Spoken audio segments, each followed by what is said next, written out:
Hi guys, welcome to another episode of Food for Footy. So, Murchy's back. I am, yeah. He's back. How are you, mate? I'm in one piece. Yeah. And that's probably the best thing.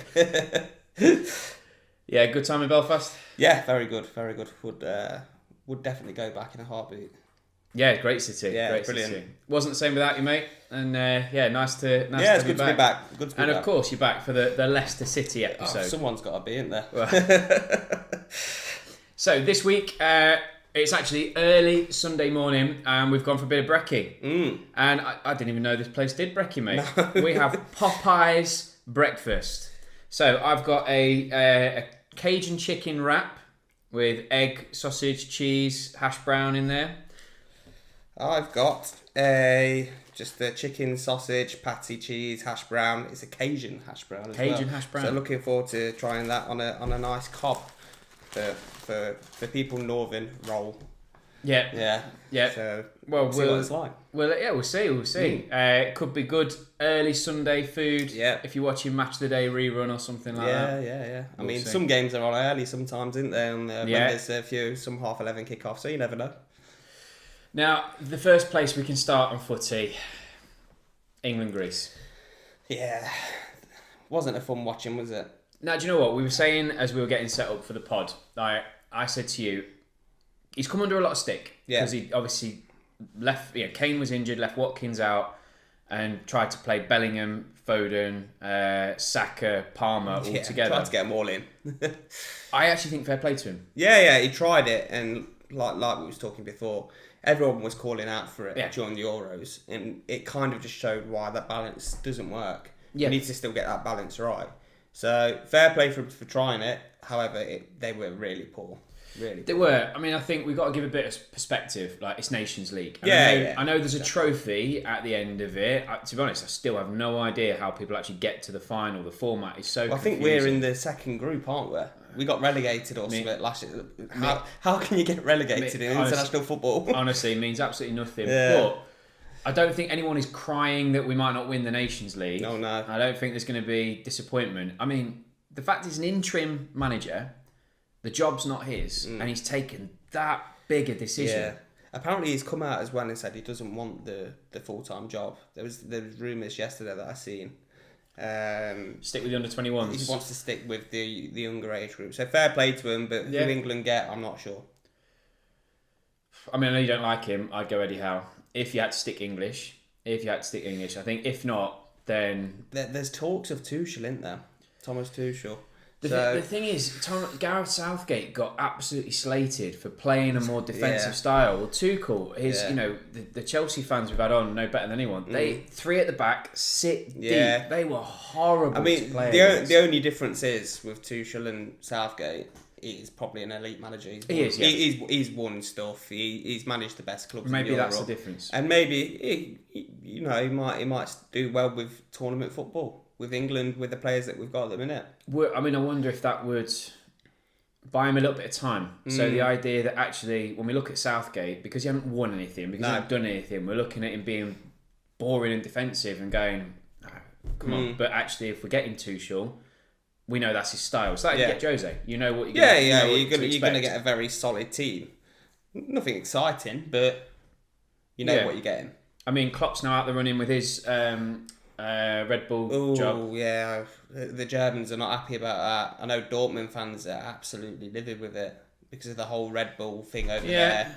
I've seen a lot of comments on Reddit about the Dortmund fans basically just disowning him because it's such a big thing over there. That's harsh. With the 50+1 rule. They just are not happy at all with the decision. I mean, he's probably on some big money. Oh, of course he is. So fair play to him. To go in as, what's his thing, director of football or something like this. He's there across all the Red Bull teams. It's a great opportunity for him. And look, I mean, I've got no grudges with Red Bull. As a Liverpool fan, he'll always be a legend for us. I'd rather see him do that than potentially come up against him in a of course, team. But he'd be out the running now. The big one for me is Pep. In the fact that could you convince him? His contract is out in the summer. I think you should convince him. You've got to try. They have to go all out for him. He's lived in the country for 8 years now. Yeah, you've got to try. he is probably one of the greatest manager, if not the greatest manager of all time. Just go out and try and do it. You don't know what's going to happen with Man City at the end of the season. I mean, still waiting on them charges, but I'm sure we'll be waiting for a long time. Well, this is it. All these things are coming out. We're winning. Oh, it's a nightmare. The thing is, again, I've said this before on the pod. If City win, everyone loses. Exactly. So that's my opinion on it. Yep. If City win, everyone loses. So I think we're kind of screwed either way, really. Yeah.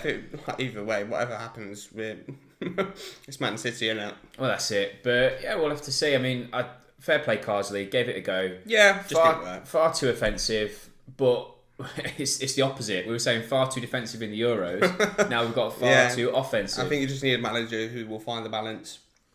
Pick your system and pick your guy. So if you say that, I think we'd all say probably that Cole Palmer is probably the best number 10 in the world right now. You argue to say probably the best player in the world at the minute. He's got to be up there. There is a strong statement there. If he's number 10, right, have your formation there. That one's in. You've got to build around him. Have to build around him. Are you going to stick a forward up, ahead of him, or are you going to play him as a false nine? He did either for Chelsea. Yeah. So you might say, let's try and stick Foden as the false nine. Sorry, Palmer as the false nine. But then you can't have Foden there, and that's fine. Put Foden on the bench if it's not working. And then Bellingham can drop deeper. He did it at Dortmund. Yeah, and he's doing it at Madrid again now. Exactly. Now that they've got their attacking players fit again. Yeah. He's playing as a 6 and 8. Yeah. He's not so much playing as a 10. I still think his best position will come as an 8. I think so. Box to box. Box to box. I think there would just be no one better than him. And the fact that we've got that, you have to build around him and Palmer for me. We're very lucky. We're very blessed at the minute with the attacking players we've got. But let's see if we can build around them. I think the one problem that we'll see with Palmer is if you play Kane with him. Yes. Because Kane drops so deep now. Yep. I think for me, if Watkins continues his form, he's England's starting striker. Massive blow for Watkins that he didn't start. Strange that, isn't it? But, I mean, look, I like Ollie Watkins. He's not on the same level of Kane, never will be. He's not world class. No. But, yeah, in terms of... Because, Palmer plays with Nicholas Jackson. Whether you like Nicholas Jackson or you don't, he is a guy off the shoulders, running behind, stretch the play. Kane doesn't do that. No, he drops deep. So, actually, to see the best out of Palmer, we need to play someone the closest we've got in the ilk to a Jackson. And that's what I feel that every England manager has struggled to do, in the fact that you don't put your best players on the pitch. You look at your system, you look at how are you going to make your system work? So if Cole Palmer is your number one man on the team sheet, then you have to have similar-esque to Nicholas Jackson. Yeah. Stretch it, running behind, give Cole Palmer the space. Whereas if you've got Harry Kane dropping into those same pockets, the two of them are going to be just avoiding. And we're seeing that in the Euros. Exactly. They're playing a Foden as well. Obviously, he probably is one of England's best players. Technically fantastic. Technically, yeah, but although he struggled this season. And we've seen him constantly get shoehorned into the side. He didn't do anything. And it just shows you, you've got these good players, but you need that team. You need the system to work. Look, everyone has spoken, haven't they, about the Gerrard Scholes Lampard thing, and said it's the same problem again. And we didn't learn our lessons from that one. You pick your guy. If your guy is Lampard, okay, that's fine. You maybe lose the other two, or you do something different. If your guy is Gerrard, you play to his strengths, whatever it needs to be. Yeah, agree. So I don't know, but we'll see. It's a friendly. It's a friendly at the end of the day, and actually... It is a glorified friendly, isn't it? Fair play for trying something.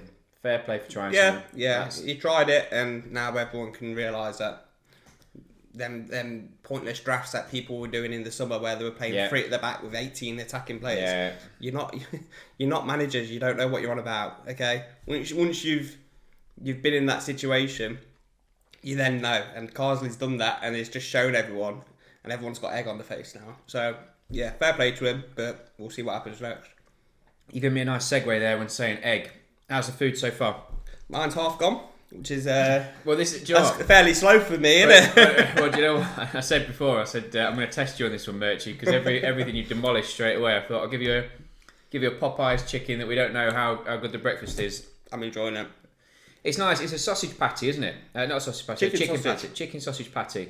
I'm not a chicken sausage fan either. I'm not. It's got a really nice flavour to it. Yeah, I'm enjoying that. Really nice flavour to it. So I'm going to get to my hash brown soon. I'm getting my egg and my cheese. Oh, the hash brown is beautiful. Is it the Cajun? Yeah, really nice. Nice. I mean, so far, I would genuinely say if you're looking for something different from Mackey's breakfast, yeah, give it a whirl. Yeah, although Mackey's breakfast is Mackey's breakfast. I love Mackey's breakfast. McDonald's, if you're listening. Yeah, please do. Yeah. Sponsor us. Cheers. And I think that's important to do. Just if anybody would like us to review their food on here, please do get in touch.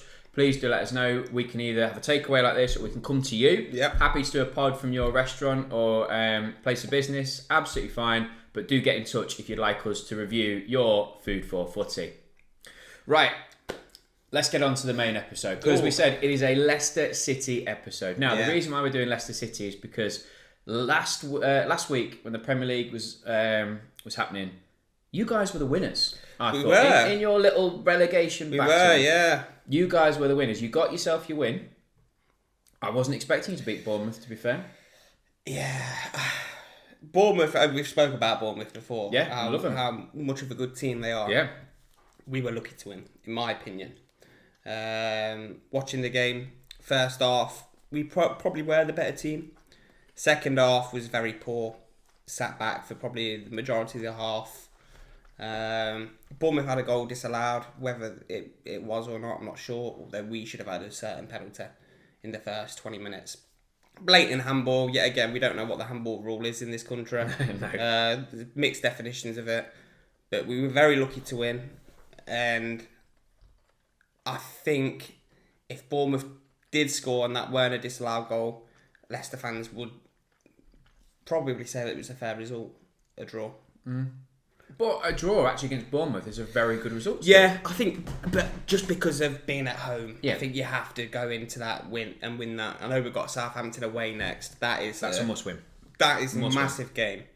You can't lose. That's a must not lose. I mean, we spanked them twice last season. We put 9 past them in 2 games. So, but we had a different manager back then. Someone who actually knows what to do with the players he's got. There was some strange decisions in that Bournemouth game yet again from the manager. Clock it. How long, when we started talking about Leicester, did it take for Murchy to drop in Steve Cooper or talk about the manager? Yeah, I'm still Cooper out. Still Cooper out for me. I'm sure a lot of majority of Leicester fans. I know the mates I talk to are Cooper out. His player picking is just so strange. It's so strange, and obviously I missed the pod when we ended up losing 4-2 to Arsenal. We come back. If we took anything from that game, it was a robbery. Crazy. The fact that we got back to 2-2 was, I don't know how that happened. I think they just fluked it. Obviously, JJ scored a wonder goal, but he's still a liability. Well, that was it, because I texted you and I said, this is because it's always funny. Obviously, we film these podcasts and we say our opinions. It's the beauty of football. We say our opinions. It seems like everything we say, Murchy, the next week, the opposite happens. Oh, 100%. It's just how it happens. But I still think he's a liability defensively. He shouldn't be starting. I know a lot of Leicester fans will agree with me when we have Ricardo, who I've spoke about before, who is absolutely brilliant, should be playing. If he wants JJ to play, move him over to left back. But I know a majority of Leicester fans don't like Christensen. I quite like him. I think he's fairly old school, no nonsense left back, and he's grown into it. For me, Justin should be dropped, and Abdul Fattah should be playing. 100% should be playing over Jordan Ayew. And we'll come to him later on. But yeah, his team picking is strange. His in-game management is non-existent. He just doesn't react to stuff in the game. Bournemouth made a few changes. We didn't make any changes. They were massively on top. And then we need to make a change now. Brought Abdul on and he got us up the pitch. Really, it's disappointing to see where we are at the minute as a football club. But you're not in the relegation zone. We're not in the relegation zone, but if you have a look on expected points, we should be dead last. but at the same time, this is what we say. This is why we always said we're not really a stats pod, because You've dropped a stat there, should be bottom on expected results, but you're not. You've got the results. Yeah, Bournemouth, it sounded like, with a better team. It sounded like you took a hiding for most of the game, but you won. Yeah, we did. Arsenal, yeah, okay, the scoreline says 4-2, but that was shaky. It must have been really shaky for them, especially when Mads Hermansen had the game of his life. And I know a few Arsenal fans I've spoken to have said that's probably the best goalkeeping performance they've seen at the Emirates since De Gea, years and years ago, where he saved about 17. He will be a top keeper. He won't be with us next year. I think he is that good. Big shout. Yeah. But what you've done is you've brought us nicely onto our next segment. We know what time it is now. Murchy's Marks. There we go. Right, Murchy. So I asked you this week for Murchy's Marks to say the Leicester signings this summer, because obviously you got back into the Prem after what I think we could say is a slightly unexpected relegation. Slightly, you've been down the bottom quite a bit, but I don't think people thought you would go down. No. But you went down. The big thing we're looking for with these Murchy's Marks is, are these players going to be enough to keep you in the Prem? Now, look, we've got the January transfer window coming up. Yeah. So more will come in. But let's have a little look at the signings you made this summer. And we've got our usual categories back. We've got absolutely class, promising, disappointing, and pile of. So, we got on the fence as well. I do always give you an on the fence. Yeah. I'm going to take it away soon, but we got on the fence. There's not many of them today, don't worry. That's all right. So I've got the names here. Yeah, we can start from wherever you want, mate. Right. Oliver Skipp. Oliver Skipp, promising for me. I really like Oliver Skipp. From what I've seen of him so far, I think Cooper needs to know who he's going to play him with. He's tried out all these different... He's tried him and Winksy together. He's tried him and Ndida. I think for me, Skipp should start. Winks has been poor this season. I don't think you can play both of them together. So for me, Skips is a promising signing. I think he will come good. He's still very young as well. I think he's 24. Obviously a lot of money, and did we probably need that? I'm not sure, which is why he's not in absolutely class. Well, 23 million, 23.5. I remember him coming through at Spurs and, really promising. Yeah. Really promising. And obviously you've got Harry Winks and Oliver Skipp, both very promising midfielders that seem to come through at Spurs. Yep. Seem very exciting. Both talked about as England internationals potentially. Winks played in the Champions League final. And then drop. But no, I agree with you there. I think that's a promising signing. Could do good things for you. Yeah. Right. Pronunciation. Khanous. Mohamed El Khanous. Yeah. Now this is the one I'm going to put in on the fence. Okay. Not seen enough of him. I know there were big things talked about when we signed him. I know the Moroccans have pinned their hope on him for the next generation of Moroccan football. So I think he could be very, very good. But the game he started, I thought was very poor. It was against Everton. He's settling into a new country. He's very young. 20 million? 20 million, yeah, fair price. I mean, he had a good season in the Belgian league last year. But yeah, I've not seen enough of him for me to put anywhere else. Hopefully he comes good, but... Is he not a starter for you guys? He's not a starter, and that's due to someone else that we'll talk about. Is this Fatu? Am I saying that right? Abdul Fatawu. Yeah. Yeah, so we had him on loan last year. 17 mil from Sporting. 17 mil from Sporting. We had him on loan last year in the Championship. Absolutely torn the Championships up. I think he was top of the assists, top of the big chances created. A phenomenal player, very young. I think he's just turned 20. Just what you want in a winger. Fast, powerful. For a lad who's 5'6", he outjumps big 6'3" defenders. It's really weird to play. But for me, getting that over the line is absolutely class. I put him in absolute class. Yeah, absolutely class. He's that good of a player, and it's so disappointing for him not to be starting over a certain player that I'll talk about in a minute. Okay. And he plays out on the right for you? He does play out on the right. He can play on the left as well. Defensively, he's very good. He's got a rocket of a left foot. His decision making is a bit rash at times, but he's very young. He should be playing for us because he's got them moments of brilliance. So what about Okoli? Okoli, I'm going to put him promising for me. Okay. Signed obviously from Serie A.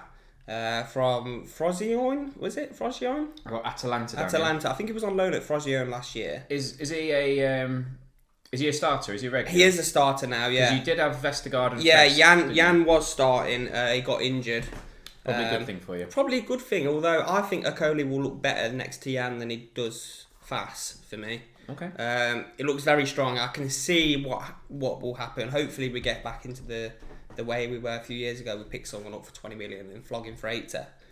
There were rumours that Spurs are already looking at him. Okay. So he does look very good, very composed on the ball. A few passes wayward, but again, he's a young lad coming to a new country, into a new team, straight into the Premier League. Very close to going in absolute class for me, but just because we've conceded some silly goals, not due to his fault, more due to the right hand side. It's a good start. One on the fence, one absolute class, and two promising. I think it's going to go downhill from now. Because the next one on my list here is Jordan Ayew. No, I'm not going to put him in pile of. Right. Okay. Because he's a Premier League player. He's a servant of the Premier League. Yeah. He is, yeah. But you look at his goal record, and the fact that he's 33. And we've spent 6 million on him. It's just disappointing. It's very disappointing. And I think Steve Cooper has something going on with the Ayews. He signed Andre Ayew for Forest. Yeah. Who had not played in the Prem for about 4 years. Come to Leicester, signed Jordan Ayew straight away. I just don't think we needed him. And the fact that now he's starting over Abdul. And we've signed Abdul for 18 million or whatever. We know what he's capable of. The fact that he's playing over him and ruining his development as a player, when we can see we don't need that player in there. We want someone who's fast, who can carry us up the pitch. Fair enough, Ayew does that. I think he's won the most fouls in the last 3 years. I have no idea how. He just falls over. He's so lightweight. Fair enough. Good option to bring off the bench. Shouldn't be starting for us, though. Nowhere near should be starting for us. It's just really poor. And I think it's a waste of 5 million. I think it was 5 million. Something along them lines. 6 mil. Yeah, even worse. So it's a player we didn't need. Especially when we paid big money for Abdul. We've got Casey on the bench who can play there as well. It was just a Is it bringing in some Premier League experience? Yeah, but I don't think we needed massive Premier League experience. The team we went down with, we should have never went down. Mm-hmm. I just don't think we needed that, in my opinion. I just think it was a bit of a waste of 6 million. Okay. So, a similar price, Michael Golding. I'm not sure. This one would have to be on the fence. On the fence. He's so young, and I think it was something to do with the KDH transfer. Probably something to do with PSR as well, considering we've spent this much money for one of their academy graduates. But we've seen teams do that where they're spending 30 million on one and 30 million on the other just to get around PSR. So I've not seen enough of him. I couldn't tell you how he's going to be, how he's going to develop. Chelsea fans might know a bit more than me, but I know he's playing with the under-23s at the minute, so it's on the fence for me. Just one of them. Has he played? So he's not played for you? He's not paid at all, no. Possibly one for the future. I mean, it says he's 18 years old. Yeah. The only thing about that, I suppose, 18 years old, I think if you're 18 and you're playing for like a top club, it's probably quite difficult for you to come in and break into the first team. Yeah. You know, we signed Fabio Carvalho when he was 19. Played a few games for us. Difficult to break in. 18 years old though, possibly could start making some appearances for Leicester. You'd think so. And like, we've not seen him even on the bench in the cup games. But you've got... Which is strange. It says he's a central midfielder. So you've got Winks, you've got Skip, you've got Ndidi, yeah. And they're all going to be starting ahead. 100%. So, it probably was a numbers thing. If you're going to lose Dewsbury Hall, we've got another body. There was definitely something in there about that, and I think it's something to do with PSR as well, but we'll never know. Now, these ones, they're no money involved. Well, don't know how much loan transfers are, but we'll talk about your free transfer. Yeah. Deckwood over Reed. Now, at the time, I thought this was a smart signing. I thought it was a very smart signing. Since seeing him play, though, however, for me, it's disappointing. Okay.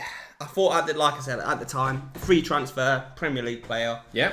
Played for a decent side in Fulham. Yeah, and was starting for Fulham. Yeah, he was starting for Fulham. Was doing well. Yeah. I thought, you know what, that's a clever signing. We need a few more of that. Seeing him play, however, I just don't know what he does. I'm not sure what he's good at. Let us know in the comments. Yeah. What does Deckwood over Reed do? Yeah, I'm sure Leicester fans will agree with me saying he started the first 2 games for us and looked really poor, very, very poor. So I'm not sure. I just, at the time, I thought it was good. It was a good signing. Since seeing him play, I think it's disappointing. I think the thing with a free transfer, it's no skin off your nose, is it? No. It's one to take a punch. The only thing that makes it disappointing for me is he's in his 30s now. How old was he? 30, 31, 32, I think. Yeah, 31. Yeah, 31. And we've given him a 3-year contract. Okay, yeah. Like, I don't know how much we're paying him weekly. Just give him a 2-year contract. Our owners at the minute just hand out silly money, and it's why we're in the mess we're in. But it's a story for later, probably. That is a story for later. Right, I thought this was an interesting one. Odsonne Edouard, 26 years old and on loan. Again, he's looked really poor when he's come on. He's looked really poor. Palace wanted rid of him because they've just obviously signed Nketiah. Yep. They've got Mateta. Obviously, he's not fitting into their plans. If he's not fitting into Palace's plans, why are we then going out to sign him? It's really strange, especially if we've signed Ayew from them as well. Yeah, that seems a strange one. But Odsonne Edouard, when he came into Palace, ripping it up in Scotland. Yeah. I know it's Scotland. We were linked with him at that point when we had Brendan still. Very exciting player, and I think when he came to Palace, there was a lot of people looking at him. I think he scored. He scored a few in his first few, didn't he? Yeah. Now, look, last year, you could argue that Elise, Eze, and Mateta was one of the best front threes in the league. Oh, you know, 100%. They were fantastic. Well, you've seen what Elise is doing for Bayern Munich now. I think to get into that team was probably very difficult. I wonder, with it being a loan, you know, they obviously lost Elise, with it being a case of getting match fit, getting playing games, because is he match fit yet? Get him playing some games, and then, you know, see whether they want him back if he does well, or whether they try and shift him on. Yeah. I thought this might be a good one for you. You've been in search of that Vardy replacement for a long time. Yeah, he's still not that. But I don't think anyone will ever be that. So for me, I'm on the fence with him. It's very early, like you said. Is he match fit? I'm not sure. When he's come on, he's looked really slow, lazy. His touch is really poor. Like I said, I don't know if he's match fit or not, but we'll see what happens with him. I think that's always the biggest criticism that a fan can throw at a player. Lazy and not working hard. He does look lazy, and it's disappointing for us to see, especially when we're in a relegation fight. You need someone to scrap for you. Yeah. So, yeah, I'm on the fence about him. Could have been disappointing if I'm honest with you, but not, because we needed a striker through the door, and I guess he was the only one available. Yeah, it was last minute as well, wasn't it? It was very last deadline minute. day. Yeah, it was. Yeah. Yeah. Right, last one. Scored against Bournemouth. Yes. Benute, 19 years old. Facundo Buonarte. Apologies, Buonarte. Now, my reasoning for this is I'm putting him in disappointing. Ooh. For the reason is we can't sign him. permanently. We are the only club that went for him on loan with no obligation. So we have to give him back to Brighton. This boy is very special. I think very special. Very harsh putting him in disappointing. It's just you've got him for the year. Yeah, we've got him for the year, and he's absolutely brilliant. We've seen that already. It's disappointing for me as a fan because he's going back to Brighton at the end of the season, and we can't do anything about that. And I think Brighton already want silly money for him. We're talking 50, 60 mil. That's something we can't afford. So the reason he's in disappointing is because we can't sign him. As a player, he is going to be very special. Where does he play? So he can play number 10 or he plays off the right. He played off the right for us the other day. So you've signed this window Fathu, is it Kaunas? Yeah, El Khanous. Khanous, that's the one. Ayew, yeah. Decordova-Reid, and Benute that can all play. All play in the same position. That's madness. Yeah, our transfer window was very strange. Madness. Very strange, yeah. That's a new formation, 5 on the right. Yeah, just overload the right side. Yeah. But the thing is, since he said they want 50, 60 million for him, if you don't bring in Khanous, there's 20. If you don't bring in Ayew, there's 6. Yeah. Could you say Fathu or Benute, one or the other? If you didn't spend that money. We'd have to sign Abdul. I think we had to sign him. I think if we went and signed Facundo as a 10, I'd be like all over that. I think he's going to go to the very top, and it's scary that Brighton have got these kids to loan to you. It just shows the type of club they are. We've spoken about Brighton's academy. They just keep finding these gems, and look, it's a model that will eventually fail. Southampton, they eventually stopped finding gems. And we've seen where they are now. Yeah. But Brighton are doing well. Brighton are they keep doing it. Yeah, fantastic result against Spurs. We won't say too much about that. But Spurs being Spursy. That's about it, really. Spursy. Yeah. Right, but you've brought me nicely to the next part because there's your Murchy's marks. Let us know in the comments. Do you agree? I personally, I don't know too much about Leicester this season, so I can't give too much comment on these. I think your Benute's one's a bit harsh and disappointing. I don't know. I think my reasoning behind it is quite a clever one, if I'm honest with you. But let us know what you think in the comments below. Right, Murchy. So we said it's a Leicester City episode. Okay. Now, just like we did with the Chelsea fans, I want to talk to you about your beloved team. So, what's your early memories of Leicester City? So I remember the first time going to Filbert Street. It was. Yeah. My dad took me. I couldn't tell you how old I was. Probably about 5 or 6. But I have this vivid memory of going to Filbert Street. That was the first time I've ever seen anything Leicester City. Filbert the Fox was there, and that was my earliest memory. I couldn't tell you who we played. I couldn't tell you what year it was, but that was me as a kid first seeing Leicester City. And what sort of era are we talking about with this? Was this in Leicester in the Premier League with? So this was Martin O'Neill. Right, yeah. Martin O'Neill era. Emile Heskey. Yeah, I think Heskey was just before me, but it was Izzy. Right. Yeah, the team back then, it was a team of players that you could fall in love with. Yeah. And you had some League Cup success, didn't you? Yeah, we had some League Cup success. I think at one point we even finished 8th, which at the time was our highest finish in the Premier League. So that was my earliest memory. It was Martin O'Neill era, and there's a bit of a blank between that where I can't really remember much. But then it was when we had Ian Holloway and got relegated from the Championship. That was a massive moment. That was a tough one, especially for a young lad who is picked their local team to support when everyone else was supporting United, Liverpool, and I've picked this team. We are now in League One. Well, it's a double relegation, wasn't it? Yeah. You went down to League One. Yeah. I mean, Leicester were a steady in the Prem. I remember when they had, Emile Heskey, obviously then we went on and signed him. Interestingly, my link to Leicester is my first game at Anfield was watching Liverpool versus Leicester. Robbie Fowler got 2. I remember that one. But, Leicester were a steady in the Prem, and then all of a sudden, you weren't.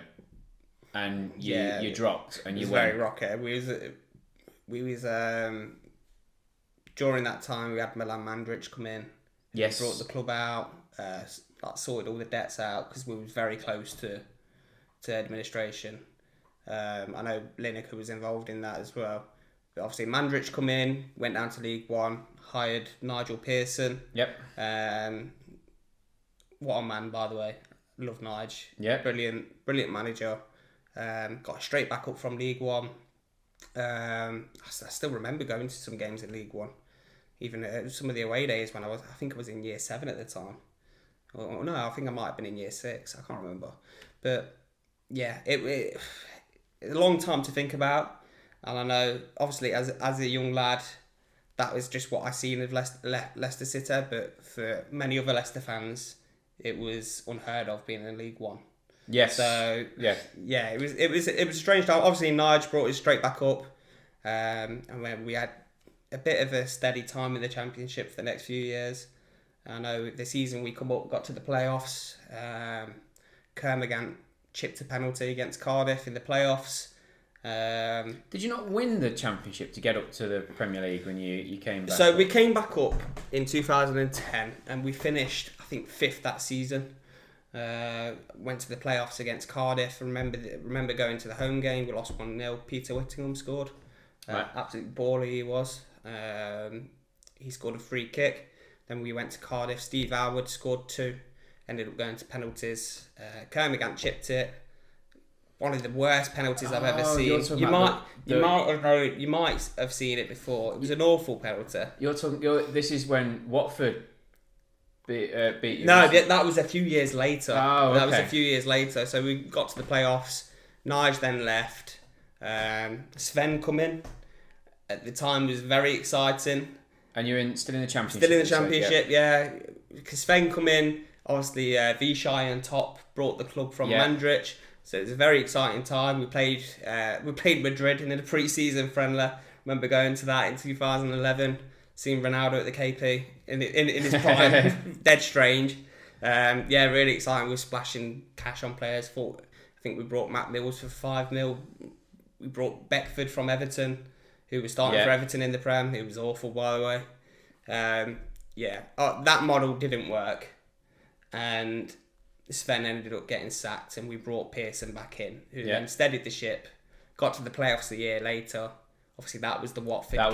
That was the Deeney day. Yeah, because who was the guy that? Because he went on to play for Fulham, wasn't it? It was Knockaert. That's the one. Should have scored for you, shouldn't he? He missed the penalty. Yeah, it was never a pen, by the way. But it was never a pen. Straight from the penalty, Deeney goes up and scores. At the time, I remember watching it with my dad, and I was just like head in hands, like what the hell's going on? Yeah.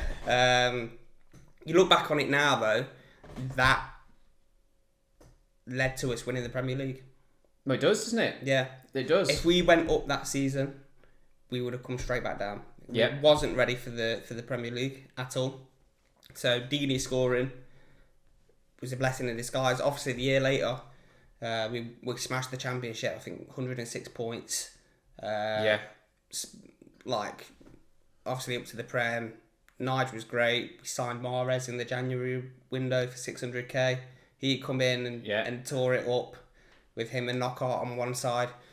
Obviously, we had Vardy up top in the Championship who reinvigorated himself. Yep. So credit to Pearson for that, and obviously the season after was the Great Escape. Yes, in it the Premier was. League. So I mean, you were in the Championship then for quite a number of years. Yeah, so obviously we went down to League One, come back in 2010, and then we was in the Championship till 2014.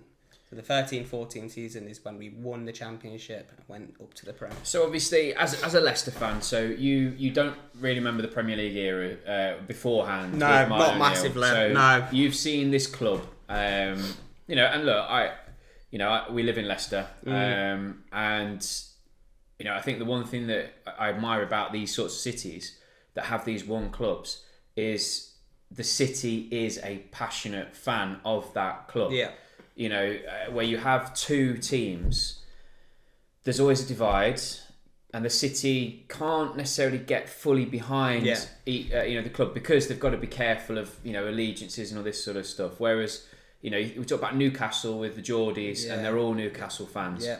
I think here every kid supports Leicester. They might have a second team who might be someone else, but everyone's got a soft spot for Leicester.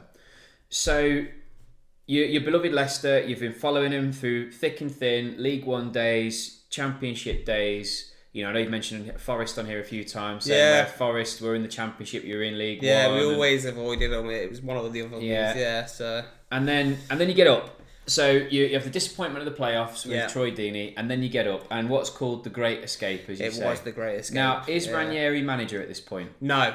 So it was still Nigel. Right, still Nigel. It was still Nigel. The start to that season was really strange because throughout the season was really strange. We never got battered. We never lost by more than one, but we just couldn't win games. We did. Am I right in saying this? And look, obviously, I'm going to remember this one. You beat Man United, didn't you? That was probably one of the most famous games of that era. Yeah, because they had they were 3-1 up. They just signed Di Maria. It was Van Gaal who come in on it. So it was a very. I was at that game. Luckily enough, I've had a season ticket for a long time now. That was one of the best games I've been to, only eclipsed by probably one more that I'll try and come to later on. What a game that was. Cambiasso made his home break debut. Yeah, Cambiasso. What a signing that was at the time. Well, you thinking of this royalty of football in I don't know Cambiasso. how that even come about. Yeah. There's no links with him whatsoever. All of a sudden he's there. What a signing. Yeah, what a man. Probably one of the reasons we stayed up as well. And it talks through that staying up because did it go down to the wire? Was it last game? So we were rock bottom at Christmas by about 8 points, I think it was. Were you the first ones to break that? If you we were, at Christmas? Yeah, we were still bottom in April. We had West Ham at home, and for some reason everyone was buzzing about the game. It was really strange. Everyone was buzzing about the game, saying, "We win this. You never know." Andy King scored in about the 87th minute. We won that game 2-1. Cambiasso scored a volley from about 30 yards out as well. And everyone was buzzing. It was really strange because we were still bottom by about 5 points. We won that game. And there was a new belief around the city. It was really strange. Especially when we've been bottom for so long. Struggling to win games. And West Ham at the time were doing alright. I think they were about 8th or 9th. Yeah. Was that the Payet days? No, this was just before Payet. Just before Payet. But they were doing alright. Yeah. Decent season. And then we went to West Brom away. And I think this game was the turning point. We were 2-1 down till the 80th minute. I think it was Vasilevsky who scored a header in about the 82nd minute. And probably the dying seconds of the game, 2-2, we needed to win the game. Yep. We had to win the game. Vardy ends up running about 50 yards with the ball and puts one in the bottom corner, left foot. And the away end went absolutely mad.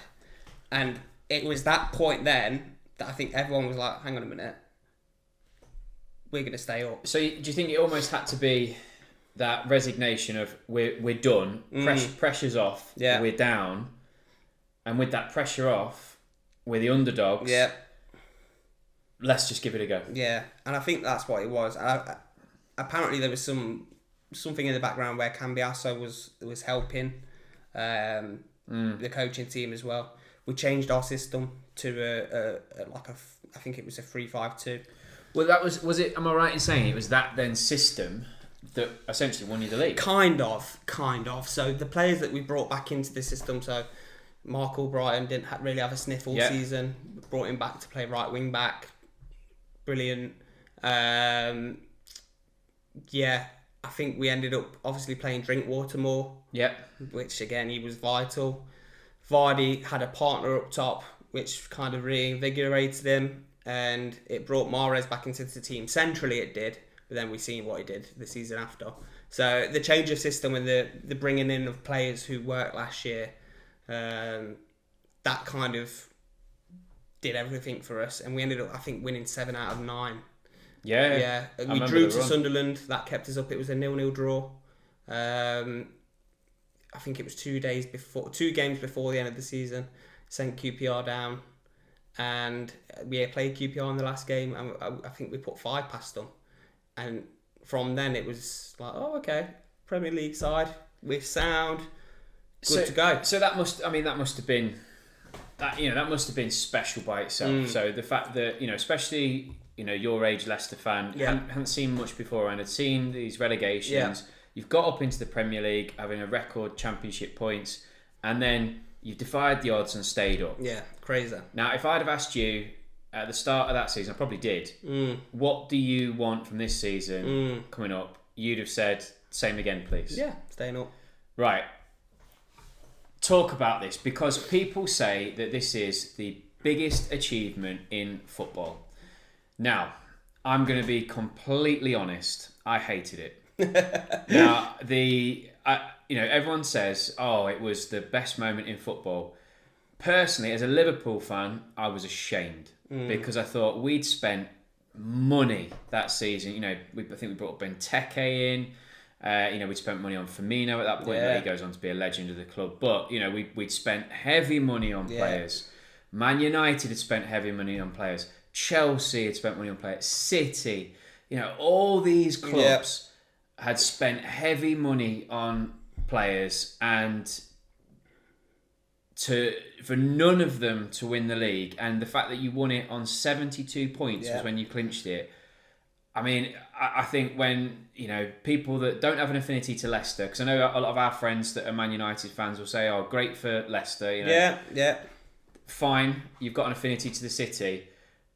I wasn't living in Leicester at the time, and I was livid because I was just thinking, how have we not capitalised on this? How has this not happened? And I think a lot of the big teams should be slightly embarrassed because it was the perfect storm.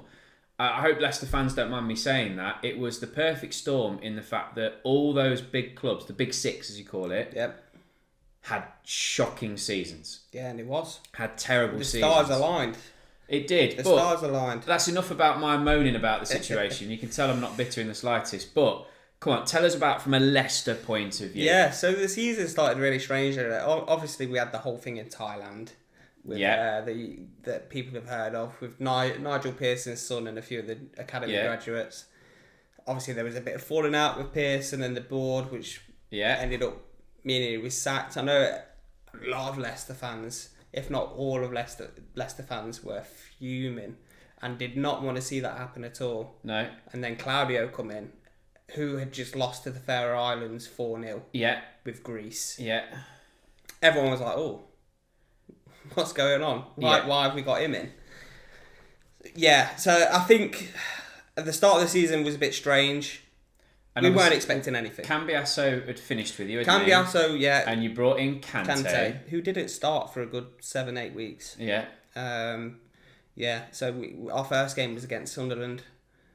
We won 4-2. Really, really good game. You think nothing of it. Yeah. Start of the season. We carried our form off from last season. Vardy carried on his form, Yeah, didn't he? Vardy carried on. And we went to a 4-4-2. Yes. We went to a 4-4-2 with Albrighton on the left, Mahrez on the right, Okazaki just behind Vardy, and then obviously Vard's up top with the same back line, which then later on changed again. Once Claudio realised we were conceding goals, that changed. But yeah, the start of the season, really strange. We beat them. We then went to West Ham and beat them away. That's when I think they had a good season that year. I think they finished like 7th. Yeah. That was the Payet year. Yeah. So yeah, we beat them. And we didn't think of anything of it. Oh yeah, we've just carried our form. We're winning games. That's all right. We'll take that. And well, that was it. I remember it was that when the wheels will come off. The whole question throughout that season was, Leicester won't be there. Yeah. Leicester won't be there. Leicester will tail off. You'll tail off. You'll tail off. And I think I don't mean to disrespect Leicester in any way in this form, but it was Route 1 football. Yeah, it wasn't good football. It was over the top to Vardy. Yeah, that was it, really. And then, and look, the way we play football now with the tiki-taka and the possession-based and the pass it around, it was typical, boot it forward. If it doesn't stick, you've got Kante, Mahrez, etc. that can pick it up. Yeah.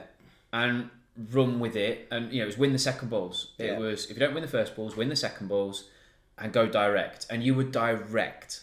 Very direct. You were direct. You were very direct. And I don't think anyone ever gave you the respect that they should have done. Like, I remember when you played us and you beat us 2-0, I think it was. It was, yeah. Vardy scored from about 40 yards out, didn't it? Pinged it over Mignolet. Yeah. And I remember watching that game thinking, we know how Leicester are going to play. We know everyone knew it. After Christmas, everyone knew how we were going to play. Everyone knew Vardy was going to run in behind, but you just couldn't stop it. But what I remember saying, just defences, drop. Just drop 5-10 yards. It was really strange. Really strange. And if you just drop, then you nullify Leicester. Yeah. And no one did it. Because everybody just thought, we have better players. Yeah. We will win. Yeah. We'll win this game. Yeah. I think what turned that season from us being, we'll do all right this season, we'll finish top half. Like, we had a really strong start. I think it was 1-5, drew 1 against Spurs, and we got battered by Arsenal. 5-2 it was. And that game changed it as well, to be fair. Claudio changed his fullbacks. So we then... Danny Simpson. So he brought Danny Simpson in. Yep. And Fuchs as well, who come in. And we've become a lot more solid defensively. I think there's been podcasts that I've watched where Simo's been on it, and he was talking about that season, and he was saying, I was brought into the team basically just to defend, because he had Riyad in front of him, who just was magical. He could do whatever you wanted. Yeah. And that changed it. And obviously we went to Christmas. Our last game before Christmas was Everton. We beat them 3-2, I think it was. And we were top at Christmas, and all the Leicester fans were like, oh, it's alright, isn't it? Well, that was it, because around that time, and just context for any of our younger viewers, at the time there was a stigma. If you were bottom at Christmas, you would go down, because clubs always had, and if you were top at Christmas, I think it was that you'd go on and win it, or was it that you never win it if you're top at Christmas? It was you go on and win it. There was only one team who didn't do that. It was us. We did it twice. It was Liverpool, Yeah, Liverpool have done it twice. I think Arsenal have now done it. Yeah. I think Arsenal have now done it. Yeah, last year and Arsenal have now done it. But yeah, we've done it twice. But no, so it was that was the mirror. So when did you believe then? When did you think, all right, this is actually gonna happen? Man City away. That was a huge one. We went to Man City and we were 2-0 up in 10 minutes. Yes. Hoof was on a hat trick. Yes. Yes. We ended up going 3-0. We ended up going 3-0 up. Mahrez took it over Dean Michaelis and put it in the top corner. And we were 3-0 up. And everyone was like, oh, all right then. Something's happening here. Yeah. See, we won the game 3-1 in the end. Kante, that game, was probably one of the best performances I've seen from an individual. He was absolutely ridiculous, and I know a lot of Leicester fans will say it. It was like we were playing with 12 throughout the season. Yeah. He was that good. Yeah. And it just shows you what the career that he's had since leaving us, how instrumental he was in winning the title. I honestly think if we didn't have Kante, we wouldn't have won the league. Right. Even still with... I don't want to ruin my outside the box shouts. But anyway, go on, right. Yeah. That was the game that turned it for me. Right. So you've beaten City. Yeah. Because then obviously you had that you qualified for the Champions League. We did, yeah. So I can't remember when that was after the Man City game. Well, after the Man City game, we lost to Arsenal 2-1. Welbeck scored in the 96th minute. Drinkwater got sent off. It was Simo who got sent off. We were playing with 10 men for about 60 minutes. 1-0 up, 1-1. We'll take the draw. Welbeck scored. And everyone was like, oh, that's it. Yeah. We're done. Like, there's no coming back from that. Yeah, I know that even the commentators, when Welbeck scored, it still irks me. I don't know why. Welbeck scored, and I can't remember who was commentating. It wasn't Martin Tyler. It was someone else. And he goes, there's your fairy tale. What are you on about? Yeah. Like, shut up, kind of thing. But yeah, that was a sore one to take. But I think that then reinvigorated the squad again to go, tell you what, we ain't having that. And then we went on to win 1-0, 1-0, 1-0, 1-0, 1-0. The next 5 games, And then it was the West Ham game where Vardy got sent off for diving. We scored a pen last minute.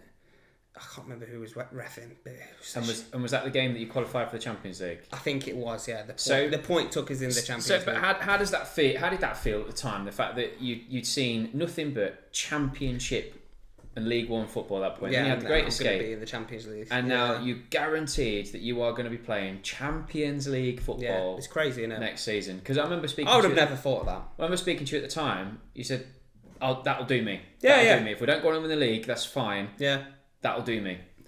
So that must have been. Yeah, like I would have never expected that ever to even see Leicester play in Europe. I know we did play in Europe many moons ago when I was like 3 or 4. In the UEFA Cup, as it was. UEFA Cup, yeah. We lost to Atletico Madrid, I think it was, back in them days. But yeah, I would have never expected to see my club in the Champions League. And even when the season after we was in the Champions League, like watching us in the draws while being at work, and it was just like, we're in the Champions League. It was really, really like, it was surreal. And at the time when we qualified, obviously then the motive from Claudio shifted to we're planning to win the league now. See it out. It was always 40 points, got to 40 points, what's next? Oh, okay, let's see if we can get into Europe. Got into Europe, then Claudio goes, okay, now we're going to go and win it. And it was them last 4 games. Because you won it with games to spare. We did, yeah. So we won it with 2 left.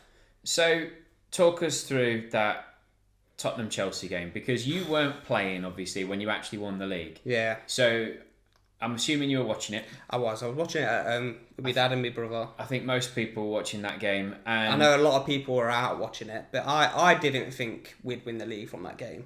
So I thought, yeah, we'll just watch it on the telly. Watch it on the telly. Obviously, Spurs were 2-0 up at half-time. Game overdone. Yeah. Cahill scored within about 10 minutes, the second half, and then obviously Hazard scored that goal. And the tempers boiled after. It was a great game to watch. Yes. Because Tottenham imploded. They did. They are that was a Spursy moment if there ever were one. I think that's where the adjective comes from. They absolutely imploded. And I know they were chasing us for most of the season. Is it because you were top? They were never top. Were you? No, but weren't you top for most of the season? So the only time we weren't top was in November, when we drew a few games, but we were top all the way through. I think there was about 20 minutes where we weren't top. Yeah. And that was when Spurs played Arsenal and Kane scored from about 30 yards out and it was 2-1. And the table at the time, Spurs were top.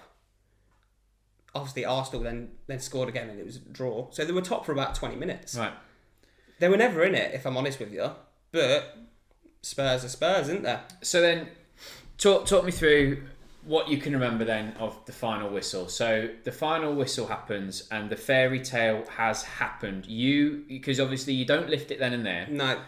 But you are Premier League champions. Leicester City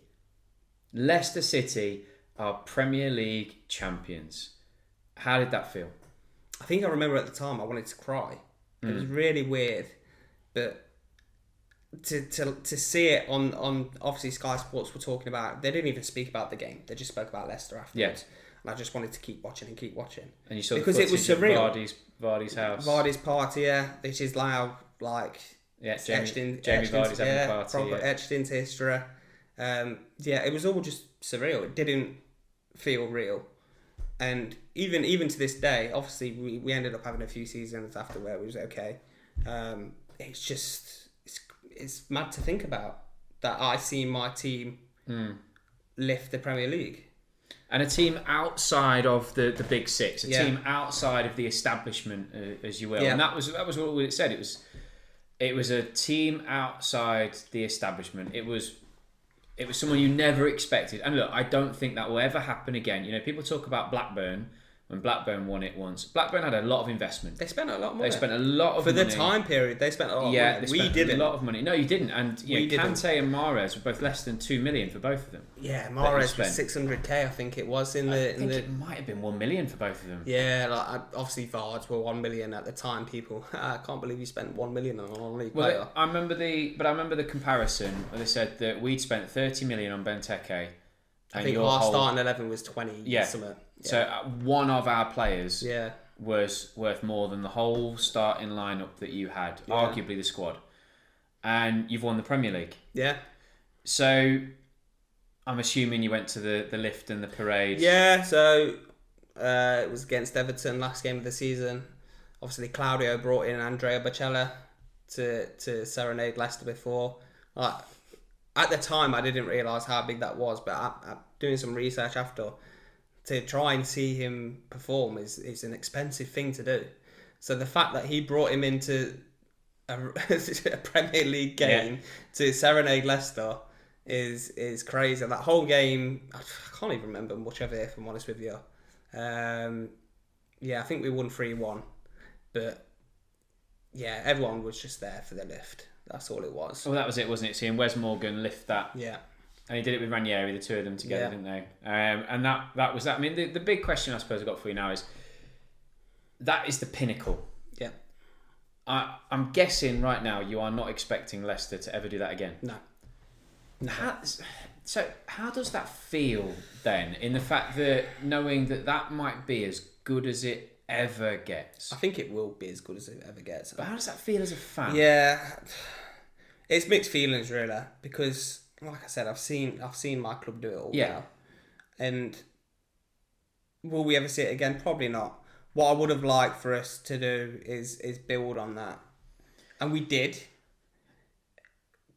But it's kind of come all crumbling down again. But, because I mean, I think, and you've brought me nicely onto the next bit. So, you then obviously... have a few years afterwards where, and look, you and I have spoken about this, we said that we don't think you guys invested the money that you got, because you had Premier League winners' money, you had momentum of being Premier League winners.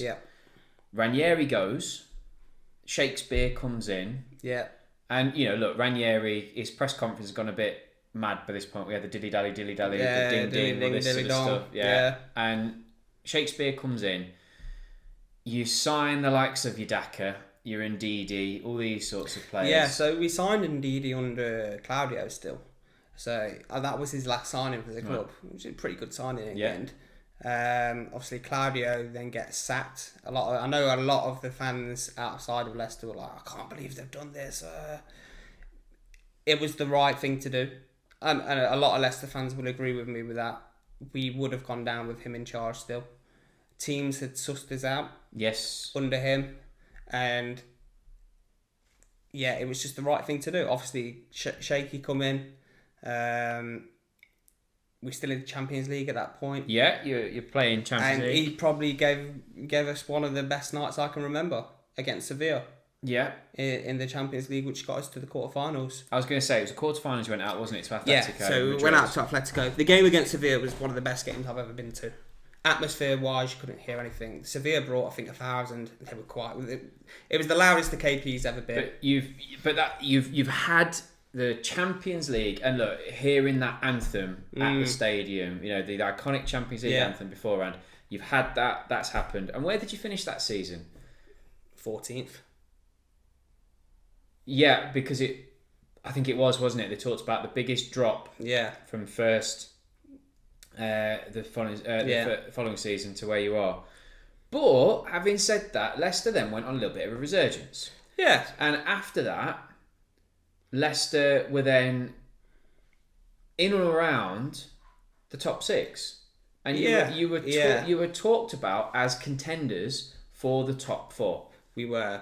And that was under Brendan. So we had a few years after Shaky then when we had Claude Puel come in. Obviously we had the whole thing with Vichai's helicopter, and that was a really sad time for the club. Top took over, Claude left, brought Brendan in halfway through the season. The season after that was the 1920 season, we weren't expecting anything. Top 8 would be nice. Obviously, first, I think we was in contention with you and Man City still for about 14, 15 games till you come and smacked us. At the KP. Obviously, then COVID happened. No, because I remember that before that game at the King Power. I think that's important to put into context, because I remember when Vardy scored against Mignolet that we've spoken about, the 2-0, and I expected us to roll over you, to just steamroll you, because you were Leicester. You're a championship club in a lot of people's eyes. Yeah. I think the difference moving on to when we went to the KP and Trent did his magic. Yeah, Trent scored a That was supposed to be an incredibly tough game, because Leicester at that point were a team that could beat anybody, feared nobody, and were challenging. We were smashing everyone that season. But that you were challenging for those top spaces. Yeah. And Leicester had invigorated themselves from, we're not a championship club, we are an established Premier League club, and we are going to push you big boys as far as we can. Like, for as much as I slate Brendan for the last few years, that time period, that was the best football we've played. Even when we won the league, it was better. We were playing better football then than we did when we won the league. Obviously, we absolutely smashed Southampton a few games before we played you.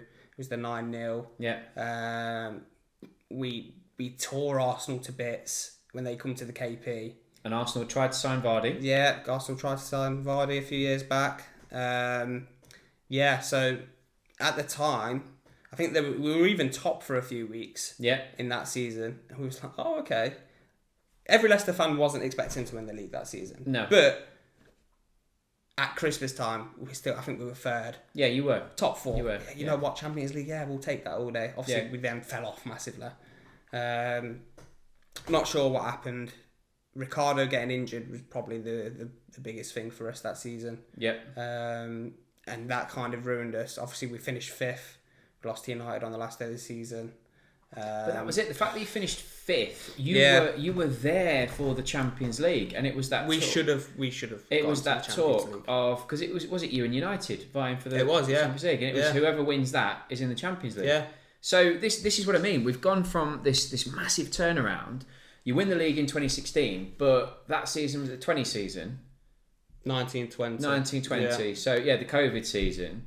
So by the end of that season, so in 4 years, you've gone from we've survived and we're going to be champions to now competing for the top 4. Yeah. And that is what the expectation was on Leicester at that point. After that season, especially, so we then went into the next season and was like, right, we've got to go for this again. And we had a really good start in the season after. It was still COVID time, so it was still empty stadiums. Yeah. We went to Man City, smashed them 5-2. I think again it was us, you guys, Man City, and Everton who had Ancelotti at the time. Yeah. So it was again right. We're top 4. That's ours this season. That season, we pipped you for top 4 on the last day, didn't we? Because we had Nat Phillips and Rhys Williams. You did. Yeah, because you come to the KP, and I remember it was. And we beat you, but winning that game took us above you, I think, for the first time in a long time, because we started that season really well. Yeah. We then dropped. We had a dreadful I January. think what it was that season, I think if it didn't happen, we'd have come 4th. Alisson scored against West Brom. Yes, he did. If that didn't happen, I think it ended up, we finished 4th. Yeah. So Alisson ended up winning, or getting you into the Champions League that year. Alisson, I remember that. Alisson scored his header, and I think it was afterwards we then come and beat you. Yeah. And it was I remember it being, if we beat you, we secured top 4. Yeah. If you beat us, I don't know if you went above us, but you took it to the wire. Yeah. You took it to the last day. I think what did it for us, obviously we won the FA Cup that season. And that was another thing for me. You had that on your mind. Yeah, and I remember I didn't go because I think none of my mates were going to that game. I could have had a ticket to go to Wembley. I didn't go. Ended up going to the Spurs game instead, where it was the first time you could have fans back. It was one or the other, so I went to the Spurs game. Stupid choice. I regret it. Yeah, that was a stupid choice. Very silly choice. I should have just went. But I'm glad I didn't go, partly due to the fact I watched it in my dad's pub with my granddad, who's no longer here. Yeah. And that's a memory that I'll have for a lifetime, watching that with him. That obviously the first time, he was a massive Leicester fan, so him seeing us win the FA Cup, I obviously seen us win the FA Cup for the first time. It's a great memory to have. Like that was a super emotional win. If you ask me that or the Champions League, I'm always going to pick that. It's a trophy. Yeah. Now, if you ask me again, that or the Champions League now, I'm picking the Champions League. I've seen us do that. Yeah. I'd like to see us back in Europe. Obviously, that ain't happening anytime soon. But at the time, that is what. But the thing is, at the time as well, because people talk about Man United and they say, oh, they won the FA Cup last year. Yeah. They had the worst Premier League season they've ever had. Like, let's not sugarcoat their season. No. It was dreadful last season. And all them United fans saying, oh, we had a better season than Arsenal. No, you didn't. Arsenal came second. Arsenal were top for most of the year. Just because you win an FA Cup, and they played good football as well. With the cracks, no, you didn't. But that's what I mean. When you won the FA Cup, you finished fifth. So for Leicester finishing fifth, you've had a good league season. You've pushed Liverpool all the way to the edge of the top four, and you then go and win the FA Cup. So you only completed the English set. You completed the Premier League, the FA Cup, and the League Cup. And I've seen us win everything bar anything in Europe. Two big major honours in this country. And look, I know the FA Cup does get scoffed at a little bit. A trophy's a trophy. Exactly. And, especially for, again, a club like Leicester. And we beat a strong side in that final. Chelsea who a week later then beat Man City in the Champions League final. Yeah, they did. That says everything you need to know. It was, at the time, it was a great win. So come on, right. We've had this Cloud9 period for Leicester City, and the next question I've got is then just what happened? What happened after that? Because all of a sudden you go from winning the FA Cup, competing for the top four, to relegation. So the season after we won the FA Cup, fans were allowed back in. We were back into Europe within the Europa League. Sweet. Signings we made, we didn't make too many good signings. We signed Lookman on loan, which at the time, why did we sign him? Really like Lookman. We should have signed him. That's a thing for another day. And that season we finished 8th. We were poor that season. The football was poor. We looked really just lethargic. And I think it was the same season we got spanked by Forest in the Cup. When Steve Cooper was at Forest in the Championship. And we got spanked by them in the Cup. And I remember speaking to a few of my mates, and at the time, we were like, Brendan needs to go. And this was before everything kicked off. So we then went to Forest, got battered by Forest, and a lot of Leicester fans were like, Brendan out. Yeah. And we were done at that point. Obviously, we still finished 8th that season. Yeah, 8th is good. Fairly good. Fairly good. Yeah. Bit of a fall off from this 2 seasons prior, because obviously no cup runs. We got to the Europa Conference League semi-final that season against Roma. That was the strongest that Conference League has been. Win it. That Conference League compared to like Olympiacos and West Ham the season prior was super strong. And you had teams Roma, Feyenoord. We played Rennes, who were really good at the time as well. It was a strong competition. Yeah. We lost to a Jose Mourinho Roma. Yeah. Once you go 1-0 down against Jose in the cup, you're done. Yeah. You're done. We finished 8th that season. Okay season. The football was poor. Leicester fans were starting to turn on Brendan. And then the season after, that's when we went down. And was it that quick, was it? It was that quick. I thought you had one season where you teetered with it, and when you're on the edge, it was that quick. No, it was that quick. So obviously, we lost Schmeichel in the summer. I think there was a fallout. Yeah, he went off to Nice, didn't he? Yeah, he went off to Nice. And we had Danny Ward in goal. And we didn't. I don't think we had a really poor start. We got spanked by Spurs. We kept conceding corners, and I think it was on 0 points till about mid-October. But your recruitment wasn't good, and we've said this before. You you were still relying on Jamie Vardy, and Jamie Vardy was pushing on a bit then. Yeah.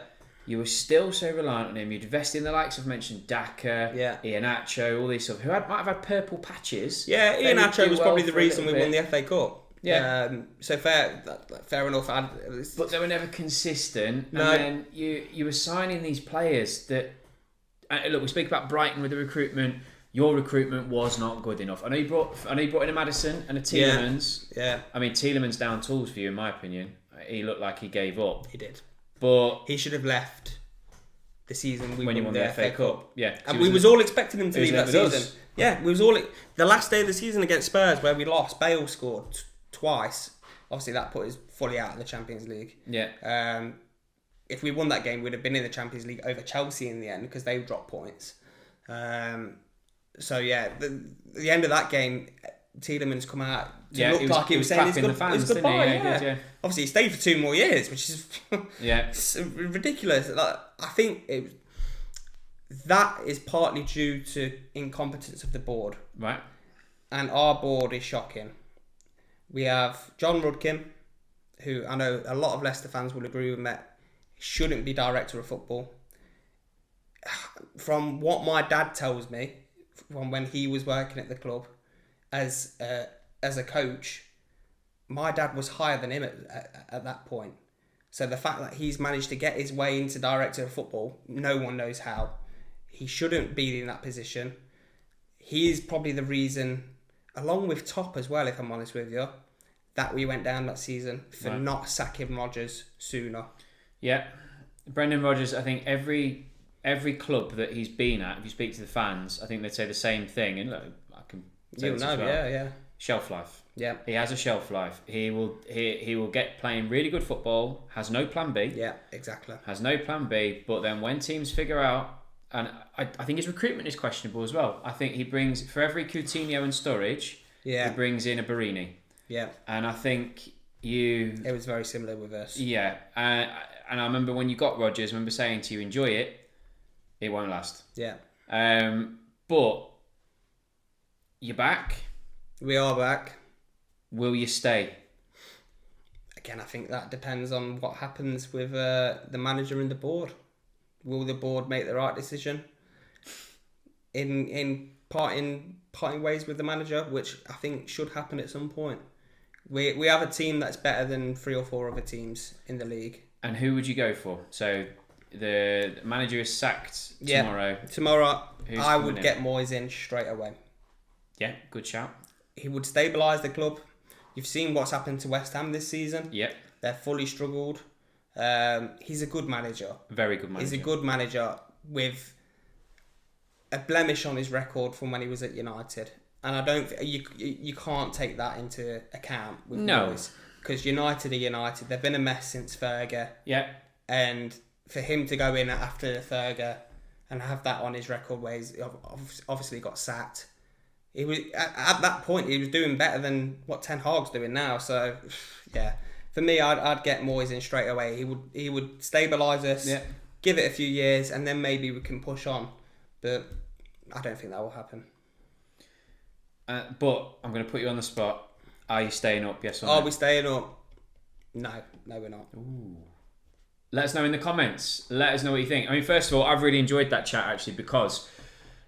To hear from a Leicester point of view about that fairy tale and about exactly what it was like, and like I say, as I said to you when we were talking about that, it must be really difficult because for me as a supporter of one of the big clubs, I'm expecting things every year, and I'm expecting a challenge, I'm expecting a push, I'm expecting Champions League. Yeah, you've reached the pinnacle. Will that ever happen again?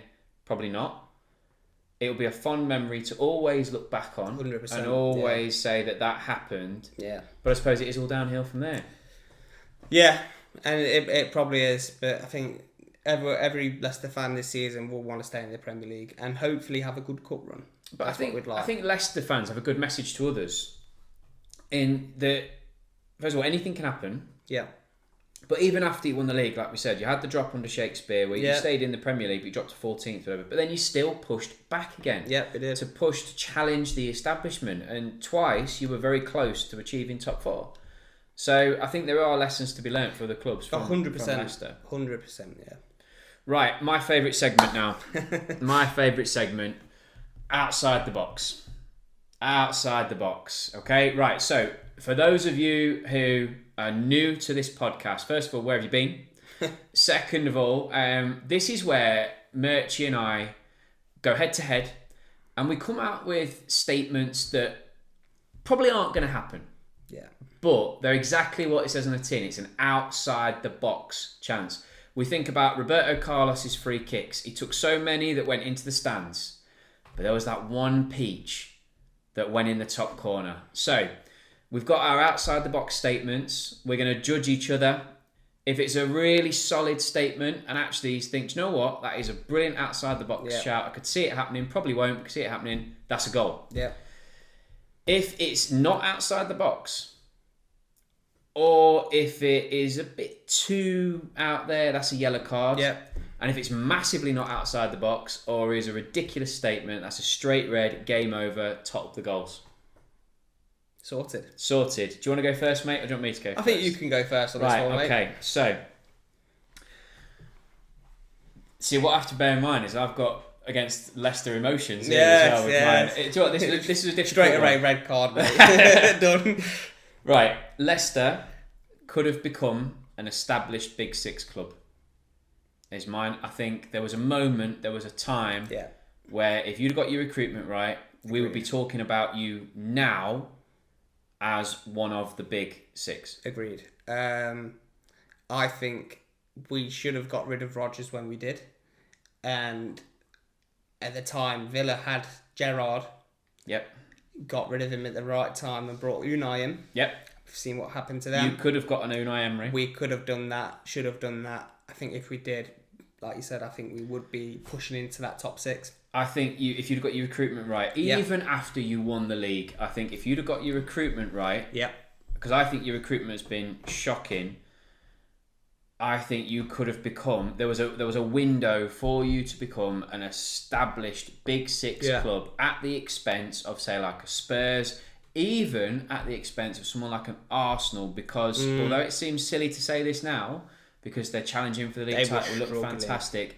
They had dropped out the top four. Yeah. They were 8th, 7th. Yeah, really they were really struggling. You were a better team. We were, yeah. And I know they've got the London pull. I know they had the finances, but actually, you were a rich club. We were. You had money to spend, and I think if you'd have spent it right, you know the training ground that you've now got, the King Power, the investment's going to go around the area. I think Leicester could have been established Big Six club. I think I have to agree with you that and give you a goal, mate.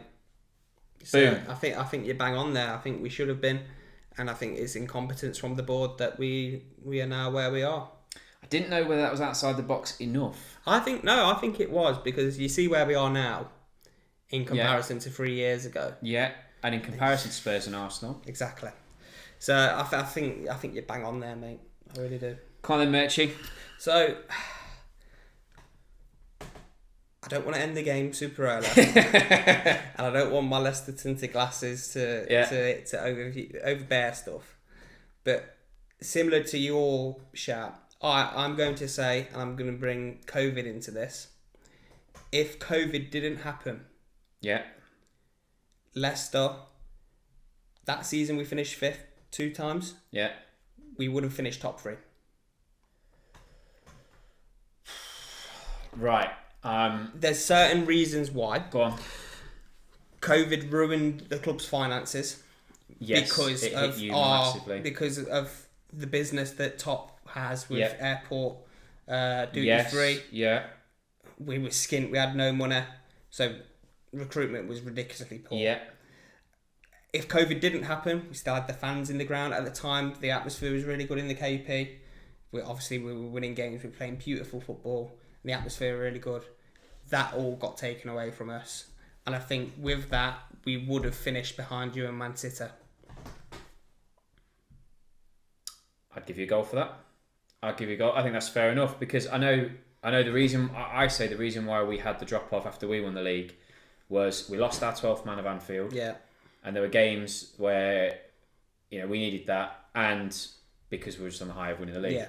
But no, I agree with you. I think I'd forgotten how your owner's business was invested in airports and duty free and all this. We lost a lot of money. You lost an awful lot of recruitment massively. No, I'll give you a goal for that one. I'll take that. Right, I had to stop you midway through because you were going to give away one of what I thought was outside the box.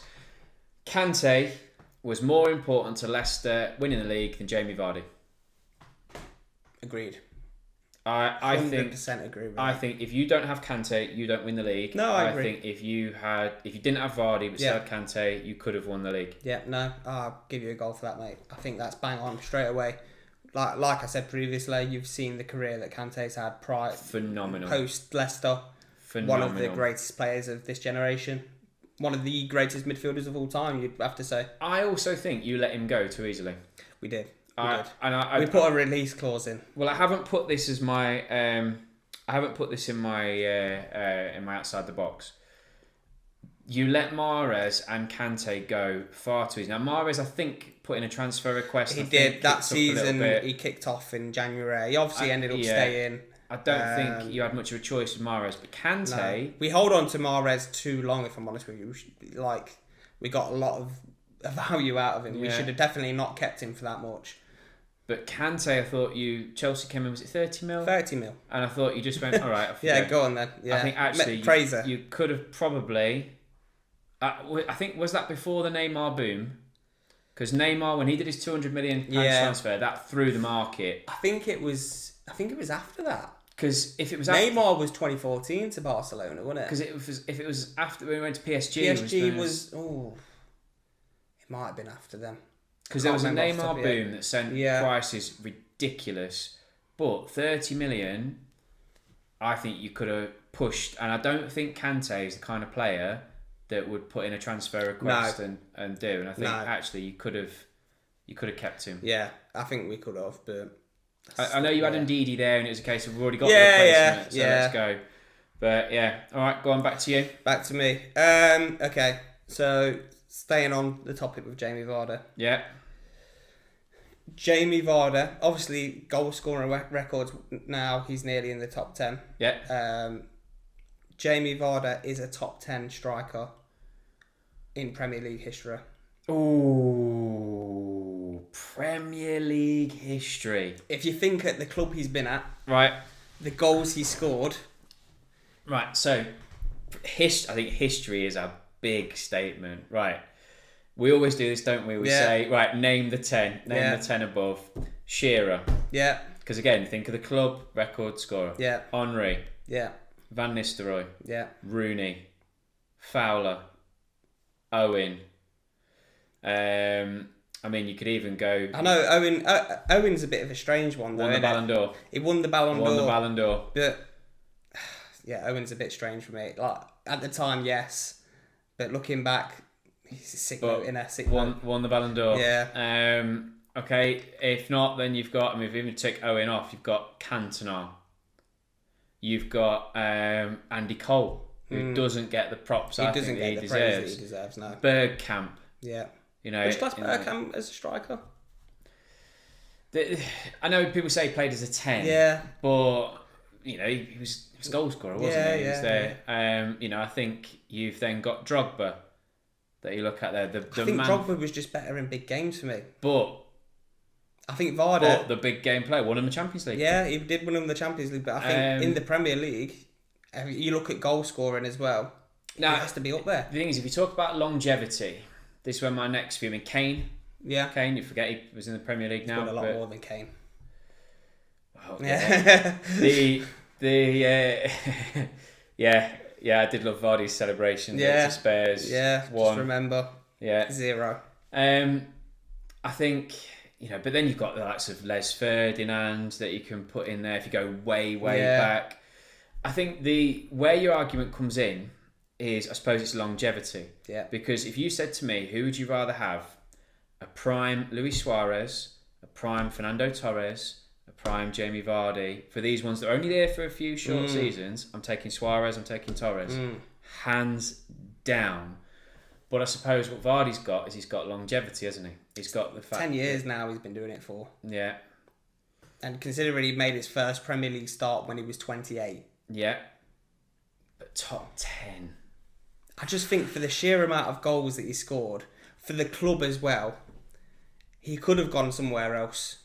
He didn't. He stayed at Leicester, even when we were going through the tough time. Even when we went down last year, I thought he would have just downed his tools and gone to Saudi. I thought he might have retired. I think he'll retire this year, if I'm honest. Top 10.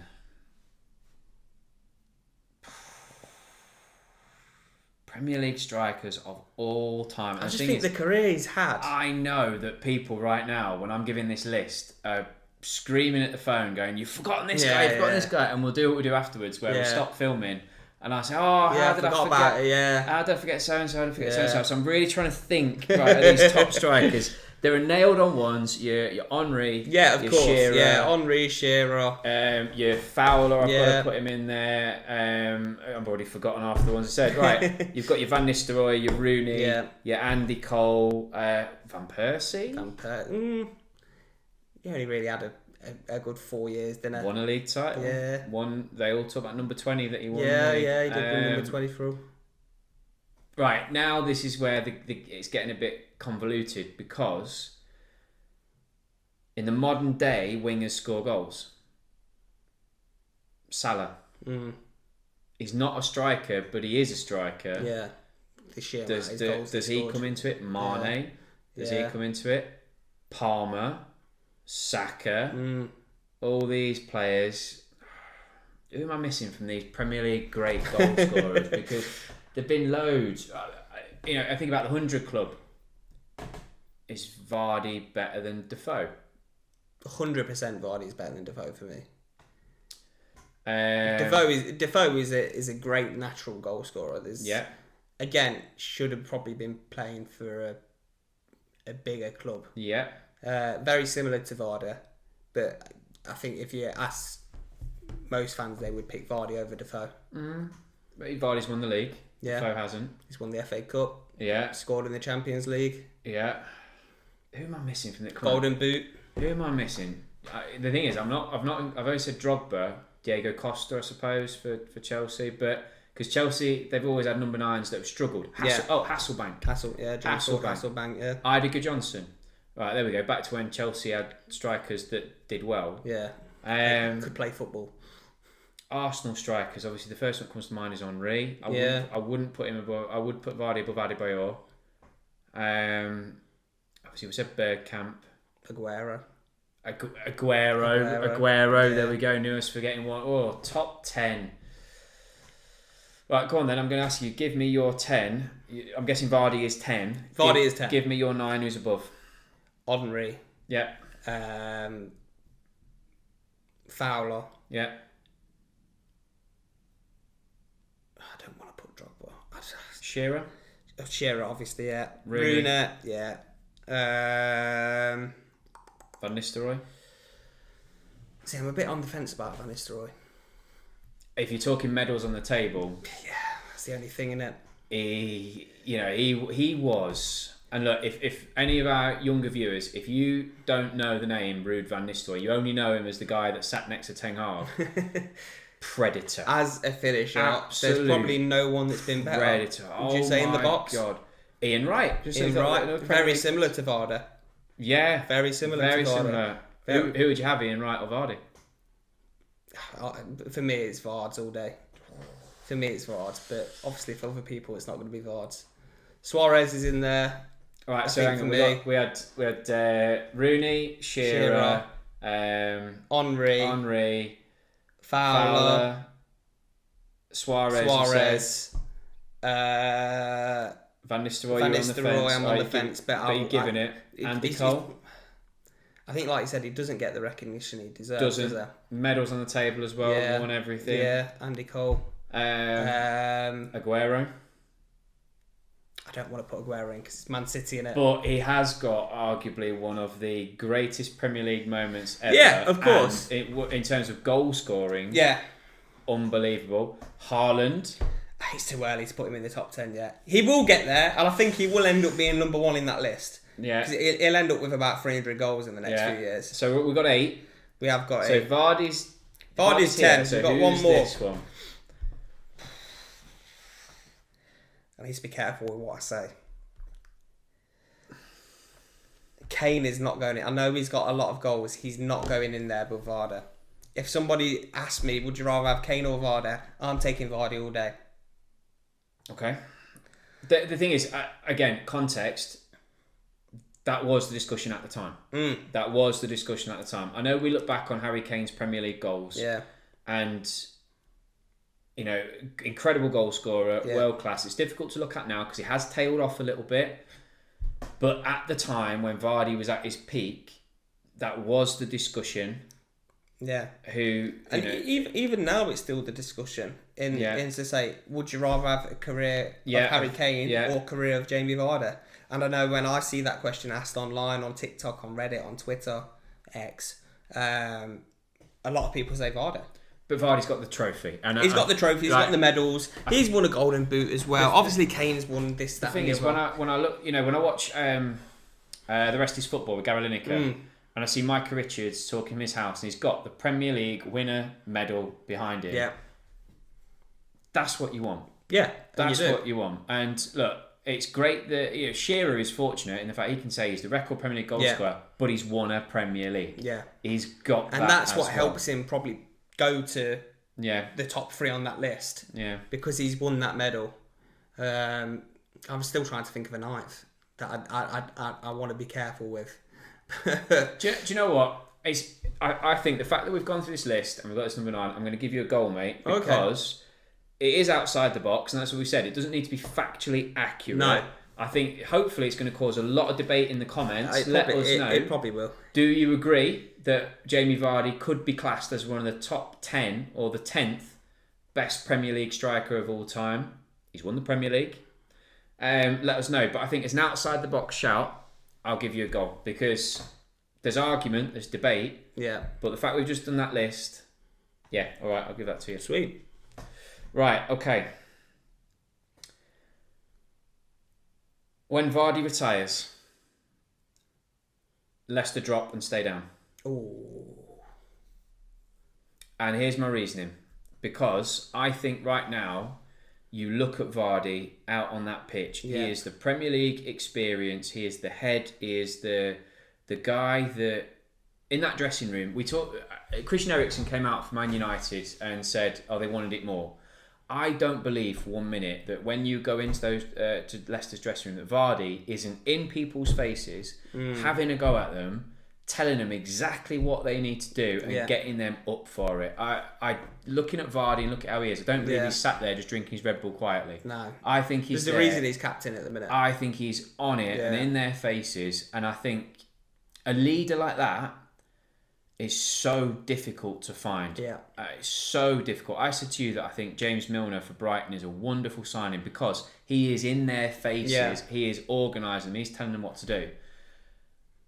I think when you lose Vardy, you lose the heart of your club. And Jamie Vardy, he's not a Leicester lad, but has he got the freedom of the city? Has he got the keys to the city? He should have. But there's talks of statues and stuff. He's ingrained in Leicester. Jamie Vardy is associated with the city of Leicester and with Leicester City. I think when you lose him, you're going to lose a massive heartbeat. And the way that I see you guys play at the moment, if you've lost that player that's going to give him a real go at half time, I think you could go down and stay down. And the fact you struggle to replace him as well. He's been integral. I don't think we'll I don't think we'll stay down. Partly due to the fact that we are Leicester City now, and even when we went down last year, obviously we had clubs who were supposedly bigger than us. We are a global club now compared to 10, 11 years ago. We are a global club. Everyone knows the name Leicester City. Yeah. Partly due to what's happened and the players we've had play for us. So I think we're too big to stay down now. Whether it happens, I'm not sure. But again, that might be something that happens with the board. So I can't give you a goal for that. Okay. But it's not worth a booking. Okay, all right, fair enough. It's not worth a booking. Fair enough, I'll take that. And that brings me on to my outside the box. And we're talking for years and years. Obviously, we've seen the signings come and go with strikers. Yeah. Slimani, Daka, who's still there, awful. Yeah. Iheanacho. Yeah. I think this is Vardy's last year. Yeah. And we will never have a goal scorer who scores them vital goals, who gets an average of 15, 16 goals a season. And we will never, ever replace Jamie Vardy in my lifetime. 100% agree with you. I'm just wondering if it's outside the box enough. I think it's outside the box due to the fact that I don't think we'll ever replace him. Ever. I don't think we'll ever have that same success of getting a striker like him picked up from non-league. But I don't think... we said Ian Wright. That's happened twice. So I don't think that's an outside the box statement to say, because I think if you look at Premier League history and you said, right, 2 players and picked up from obscurity, lower league football at the age they were. Yeah. I think to pick a player from obscurity happens a lot. You know, who'd have heard of Virgil van Dijk when he came to Southampton? Who thought that? You know, people weren't looking at that saying, oh, you know, they did well to get him, that sort of stuff. It was don't know what they are. English non-league, that's happened twice that I can remember. So I don't think that's necessarily an outside the box statement. I'll change it slightly then. Go on. I'll change it slightly. We'll never replace Jamie Vardy, and that's a fact. We'll never replace Jamie Vardy. I agree with that one.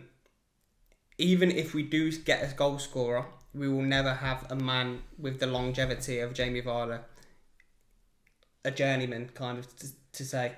We'll never keep that consecutive goal scorer again. We'll never have that prolific goal scorer season after season after season after season. Is that football these days? Is that football? I'm trying to think of longevity of players, just in general. Is that not what kind of happens now? Like, I think the exception being is if you're one of the top clubs. You know, I can't see Saka leaving Arsenal. No. He's a Arsenal boy, born and raised, but Arsenal are challenging and successful. I think if Arsenal hadn't improved and were sitting 5th, 6th, etc., I think Saka might have left. It got Man City. He'd have gone somewhere. But they're up there, they're challenging, they're there. I think if Leicester do pick up a top player, you'd expect him to go. I think when Jamie Vardy turned down Arsenal, people were shocked but not shocked. And what I mean is they were shocked that he turned down the chance to play for Arsenal. But at the same time, I think he'd probably seen Drinkwater, all these other players go, sit on the bench, and he probably wondered how much he was going to start and going to play. And Vardy, probably coming from his humble roots, probably thought, well, why would I risk going backwards? And I don't want a paycheck. I'm getting enough money as it is. I want to play. So I don't know if it's outside the box. I think I'm not going to give you a card. I think it's just I think that's a fact. I think that's a fact. I know what you're saying. You're saying in terms of who's going to be that Leicester won't have a top 10 Premier League striker again. Ever. But again, I think that's a fact. Yeah. I think it's very unlikely that you would. But I suppose what they might say is if you had, let's just say that, who's the right winger that you love? Fatu. Let's just say that he suddenly starts scoring 15 goals this season. He'll be picked up by somebody else. Yeah, he will. Now, he might go on to be a top 10 in the future. Maybe it could be the next Henry. He won't be now as soon as I said the next. But if he does, you'd always have that link to him. Like he used to be ours, but won't play. He'd never do it while with us. But then, we've said Leicester will never win the league again. So, right, okay. Are you ready for this one? Go on then. I'm quite proud of this one. Leicester's team that won the FA Cup was better than the one that won the league. Player for player. And I've even got the team. You got the team that started. Got the team that started. I think I can probably name it to you, to be fair. Go on. Schmeichel in goal. Yep. Castagna. Yep. Fofana. Yep. Evans. Yep. Who was playing left centre half? Did Soonchi start? Yeah. Yeah. I don't think Ricardo started. He didn't? He didn't. No, Thomas started, didn't he? Did Luke Thomas play? Yeah. He's awful, by the way. Got an assist. Don't know how. Indeed. Yeah. Tielemans. Yeah. Madders was on the bench. He was. Play. He came on, yeah. He did come on. Perez. Yeah. Vardy and Nacho. Yeah. That was the team. And I think, I looked at that and I thought, Schmeichel was consistent. Yeah. Schmeichel was consistent. Castagna was your right back, wasn't he? Yeah. I think Castagna was better than Simpson. Yeah, no, I agree. I think Soyuncu and Evans were better than Huth and Morgan. I think as footballers, yes. As defenders, no. Well, Huth and Morgan were get your head on it, we'll win the duels. Yeah, 100%. The battlers. They were old school footballers. They were. Yeah. But Fofana, better than Fuchs. Different players. One's at Chelsea. Yeah, one's at Chelsea. Well. Yeah, he's doing all right. Tielemans better than Drinkwater. 100%. Yeah. Now, Kante better than Ndidi. Yeah. So there's one in favour of that. Right. Now, this is where I think you might have me, because looking at your, the forward line, Thomas and Perez. You had Albrighton and Mahrez. Mahrez is a winner, so there's two. Yeah. Albrighton, and it is whether you go Thomas or Perez, and the fact that Albrighton, I think both our wingers during the Premier League win were better than Thomas, who played left wing back, I think, that day, and Perez is doing all right in Spain at the minute, to be fair. I think he was slightly underrated when he was at Leicester. When you signed Perez, I remember saying to you at the time, I said, good player. Yeah. Good player. Yeah. That signing come out of nowhere, to be fair. But then I'd have said Iheanacho better than Okazaki. Okazaki, cult hero, don't get me wrong. 100% cult hero. I love Shinja. But love him. Iheanacho, better player. Yeah, I'd agree with you on that. So that's why I've said, because then I think about your bench as well. And bear in mind, I don't actually think that your starting lineup then was the best lineup. Madison didn't play. Yeah. And if you swap even a Thomas or a Perez for a Madison, yeah, and if you bring in Pereira in there, Ricardo didn't play either. Then all of a sudden there you've got a miles better team. Oh yeah. So that's why. I'd have to agree with you on that. I think our team during that era, from 2019 to 2021, was better than the team that we won the league. So I'd give you a goal for that, mate. Fantastic. Give you a goal for that. So it's 3-2. 3-2. Yeah, it's 3-2. So this might be harsh. And I remember saying to you last year that when we went down, I was fearful. I thought we'd either go straight back up or we'd go down again. Yeah. If we go down next season, we won't come back up. I think we'll be in a relegation fight in the Championship, similar to how Luton are this year. Yep. I'll give you a goal for that one. I think that I agree, because I think Vardy will finish. Yeah, he's done after this year. Vardy will be done. Yeah. And I said the impact he will have. I then look at your team. The fact that I can't actually name your starting lineup, you've taken a gamble with a lot of young players. Yeah. You've taken a gamble with some older players. Yeah. And the fact you said the keeper might leave as well. Yeah. And he's very good. There'll be some clubs always looking for a keeper. Yeah. He's got Chelsea written all over him already. Mads has. They do like nicking your. They do like your guys. signing our players, don't they? So, yeah, I'd give. I could. It's happened a lot. Happened with you guys. Happened with Forest. Happened with Leeds. Yeah. Blackburn. Yeah, they struggled. Yeah, I could see it. No, I'll give you a goal for that one. Yeah. Right. It's the last one I got. So Is it? We'll see. Okay. If we have to make some on the spot after this, we'll see. Right. But this one could be a game over. Could be a single game. Yeah. Right. Leicester could go on and become a regular in Europe. I can't see it. If you stay up, big if you stay up, you've got the fans. Yeah. Got the stadium. You've got the training facilities. You've got the reputation. Yeah. I don't think I have a problem bringing players in if you get your recruitment right. European spots, so you're talking, getting in top 7? Top 7. You're getting in top 7. Yeah. So you're not going to finish above City, No. Arsenal, I hope Liverpool, Chelsea. Yeah. But we don't know what's going to happen with Villa. Look, I don't think Villa are having the same drop-off that people are thinking.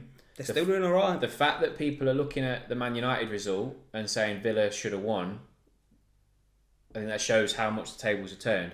So I don't think you finish above Villa. Spurs are strange. Very strange. You don't know because they're so up and down. Yeah, you don't know what you're getting. And look, you got played off the park against Spurs in the first half, and then played them off the park in the second half. That's Spurs. Exactly, and Man United. We just don't know what's going to happen. You do not know. They could finish 8th again this year. Yeah. They could finish 9th again this year. It's their worst ever start. Erik ten Hag has broken his own record of worst record breaker. Start. Record breaker. What a manager. Exactly. He's the record breaker. But I think the reason why it's obviously outside the box is because look at you now. You're hoping just to stay up. Yeah. But given your name, given your facilities, and we know after Ronaldo his thing how important facilities are. You know, you've got a better training complex than Man United. I think ours is probably one of the best in Europe. From when I visited, and I've been a few times with work and stuff. It's phenomenal. It's supposed to be absolute elite. It's absolutely ridiculous. This what I mean. I think this is why I say it's outside the box because I'm not saying it's going to happen next season. No, but I think if you stay up and if you build, if you get your recruitment right, you've got the facilities and infrastructure in place. To get back to how you were when you won the FA Cup, which is competing up there with the big boys. So I can't see that as a Leicester fan. I really can't. And I'm not going to give you a goal, but I'm not going to book you for that. Okay, I thought and booking was on the way. I think that brings me nicely onto my one. I can't see that for the reason is our owner. Now, a lot of people will say you've got wicked owners, like they've looked after the sitter. That was Vishai. Yeah. Leicester City will be better off when King Power sell the club. Is it his son that is? It is his son, top thing. And look, Vishai, fantastic owner, absolutely fantastic owner. You're right. The renovation around that area, the money pumped into the city. Yeah. You know, there's a reason why. When that helicopter crash happened, Leicester went into mourning. You know, as a city. Yeah, I've never seen anything like that. No, and you get some. You know, you think about the Glazers of Man United. You think about the disconnect there. Yeah. This was an owner that came in that understood the club, understood the city, had a vision, implemented it. And he was not just a brilliant owner, he was a ruthless businessman. Yeah. And he knew what he needed to do with the club. He knew he needed to sack Ranieri. He knew what we needed at the time. When Pearson went, he got that right. He got sacking Ranieri right. He made some good purchases during that period. And then obviously the helicopter crash happened. Yeah. We lost Vishai. Top isn't that same ruthless businessman. The son isn't the father. Vishai would have sacked Brendan after that Forest game. Yeah. As the businessman he was. Top, I think, is too connected with people, which is fair enough. But I think as a club now, from what we've seen, we will be better once King Power leave.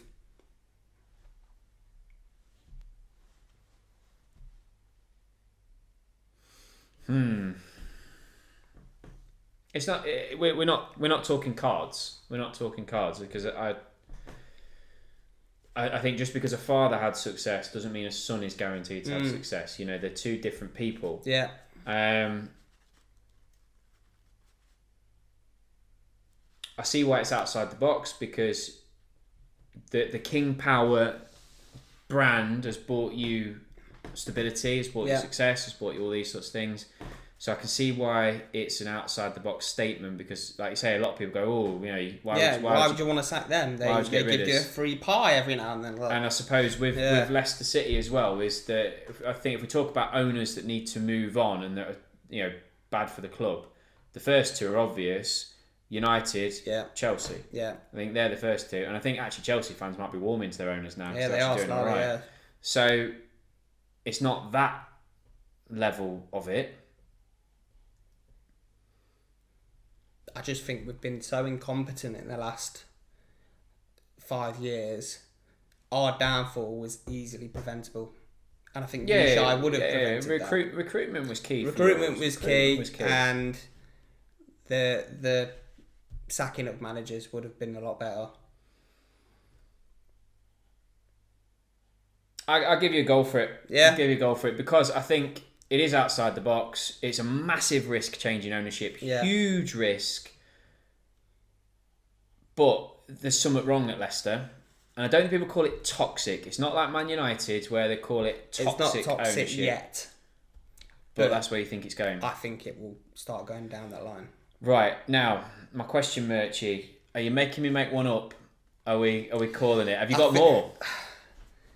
I could have more. I can do it on the spot if you want. I can have a go. We can. I think it's been a high scoring game, mate. And I think was it 3-3? 3-3, yeah. 3-3. Yeah, and I'll take the 3 goals while I can. Call it a draw. Second 3 goals. Yeah, on the bounce. You know what? I'll take back-to-back hat tricks. Second 3 goals on the bounce after he couldn't get off the mark. Yeah. Right, there it is. Draw. Outside the box draw. Right, which leaves us for only one thing left to do on the podcast. How did we find the Popeyes breakfast? It was nice. It was really nice, actually. I'm not a chicken sausage fan. Nope. But I think the seasoning really helped, and I was a big fan. The patty was beautiful. I thought the patty was really nice. Yeah. I was a bit disappointed with the hash brown. Oh, I really like my hash brown. See, mine was very soft. And I wanted a bit of crunch. Mine were crunchier. See, I didn't. So I think you've been let down by the hash brown there. But I really like mine. The Cajun spice was nice to it. Yeah. I did like a little bit of the Cajun spice. I think with all these things, the egg in mine is, egg in these sorts of things is never fantastic. I'd rather fry my own egg and stick it on the top because it's fresh. But one thing I did find, I've not reached for the kitchen roll to wipe my mouth because I feel like it's not too greasy. Yeah. So actually, I don't know what the calorie content is in it, but it didn't feel like I was having a heavy breakfast. No. A Mackey's hash brown, you can see it through the paper. Oh yeah, it's beautiful. But actually, do you know what? Alternative, I thought it was all right. I would have again. I would have again. I'd have again. Yeah.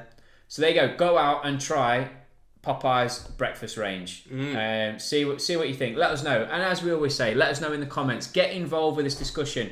Been a longer episode this week, but what a great thing to listen to. That fairy tale story that we all know what that was like from a fan's perspective.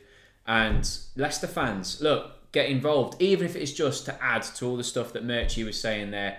Get it in the comments. How did you feel that day when you lifted the Premier League title, when Spurs lost to Chelsea, and you became champions back in 2016? How did you feel? How did you feel when you won the FA Cup? How was that for you? Because that was a huge deal as well. Let us know in the comments. And look, thanks for joining us, and we'll see you next week.